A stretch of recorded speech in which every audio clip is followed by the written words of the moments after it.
Treneri, turbūt iškovojot kol kas įsimintiniausią pergalę savo karjerai? Nu, dėl pirmos vietos taip, aišku. Tikrai dar nebuvau iškovojęs.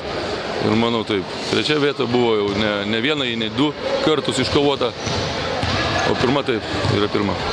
Pasiteisino turbūt šiandien, kalbant apie žaidimą, jūsų planai, nes vėlgi pradžia puikiai sužaista ir po to dar reikia tik išlaikyti pranašumą. Nu, aš manau, kad mes padarėm tikrai gerą darbą ir padarėm gerą darbą ypač gynyboje pradžioj. Tikrai neleidom įsižaisti, įsimėtėti Kaunui.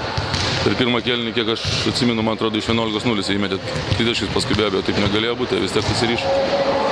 Ir trečiam kėlinį pasidarė tokią dubytę, aš manau, kurią, nu, mano vyrai susikaupė, padarėm kažkokių korekcijų čia dar ir pasiekėm rezultatą gerą.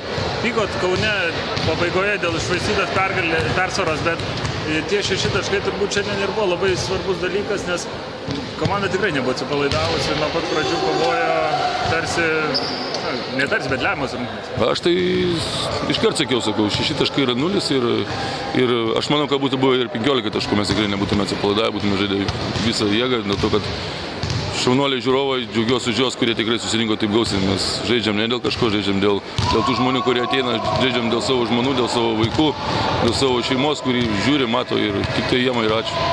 Nepaudu, kad tik 3 dienos iki artimiausių rungtynių ir nespėsit deramai čia atsižvelgti. Aš sakiau vėliam, nieko nepadarysi, toks mūsų darbas yra.